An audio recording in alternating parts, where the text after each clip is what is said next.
Welcome to Huntley 158 Today. You know, as our viewers know, we actually tape this in our auditorium, and that's actually going to be the topic of our show today. That's pretty fitting today. It is. But have you been to any shows recently in the auditorium, which we term the PAC? Yes. So last spring, the middle school's Lion King. Absolutely fantastic production.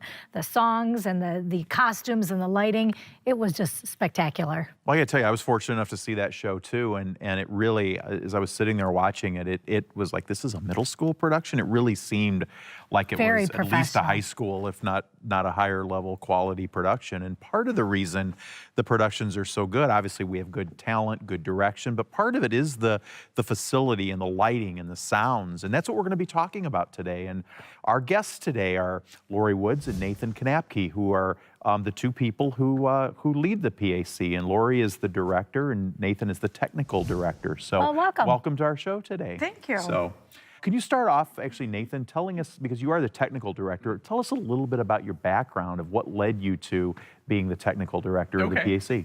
I went to a very small school in Ohio, high school-wise. We had a very small technical theater program. We just did a couple shows. That's where I really found my interest.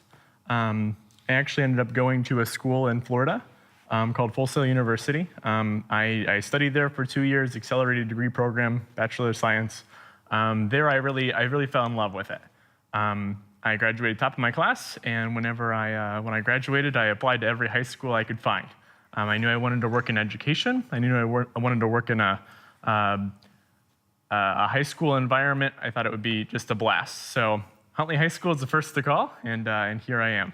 Great. And Lori, your background is a little different. You're more the manager of the facility overall. You want to talk a little bit about your background, and could you get into a little bit what you do as the manager?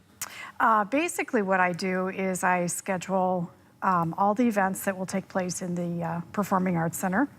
And that also involves all the school functions, all the school plays and musicals, district-wide actually, and a lot of rentals in here. I think, Lori, one of the things that assists you in doing the job that you do so well is building that relationship and connection with the community so that they know what's going on here, whether it's with our PAC here or our rentals. Tell us a little bit about how you've created such a great relationship with our community. I've been working with the community in several different roles for about 9 years now, and I have learned all about different sub-communities in the district, and have worked with them on building relationships with rentals. The people that come to productions in here, it's been very evident that in the last couple of years since you two have been here, there's really been some major enhancements. Nathan, do you want to talk about some of the things that have been done to enhance the performances? In the last couple of years, we've switched to a lot of intelligent lighting fixtures.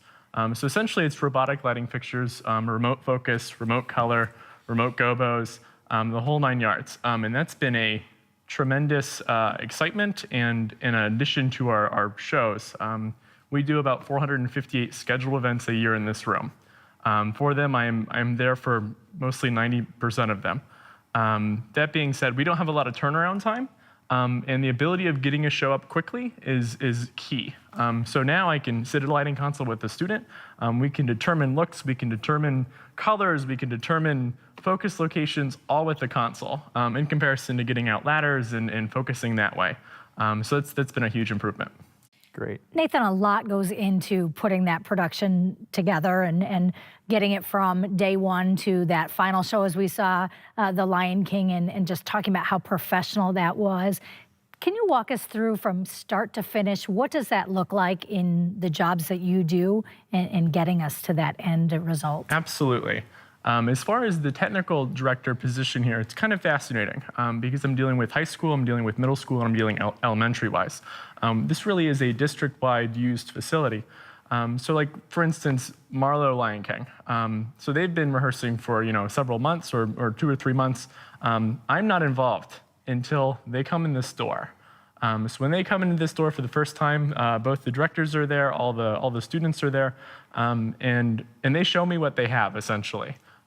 I sit, I watch, I take my notes, And then from there, I will take the high school students as the crew, and we will determine a lighting plot, we'll determine audio plots. So I know this theater has had a really large impact on a lot of students who have come through here through the years.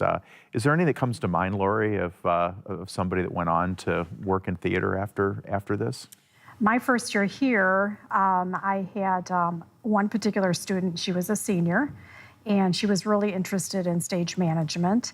And she basically guided me through all the aspects of theater. And she was so impressed with everything that she has gone on to stage management in college. Nathan, you talked about in that last answer as bringing the students in as kind of that technical crew and for the show. So much of our learning happens in the classrooms, but in the theater world, this is their classroom. Talk about some of the things that you do to help them learn more about what goes on here with that lighting and that sound. Absolutely. I'm really in an interesting position and kind of a blessed position because I'm not necessarily a teacher, but I do take on some of those teacher roles. So last year, I actually started a technical theater club after school. We call it TTS, stands for Technical Theater Society. About once or twice a month, we visit after school. We take about a 4-hour section of time, and we'll go over, let's say we're talking about audio today. We'll talk about microphones. What different types of microphones are there? How do we use them? How do we use them in this facility? How do I want them to be taken care of?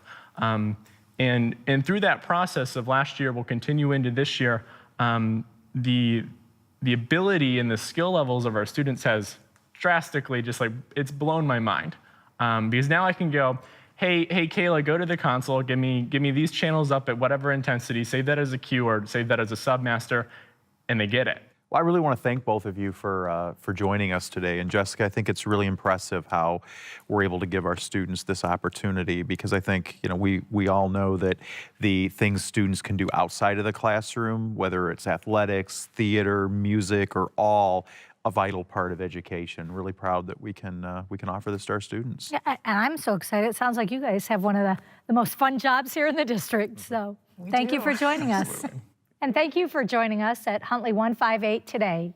We welcome your feedback and any questions that you may have or ideas for future shows. Please reach out to us via Facebook or Twitter, #Ask158. See you next time.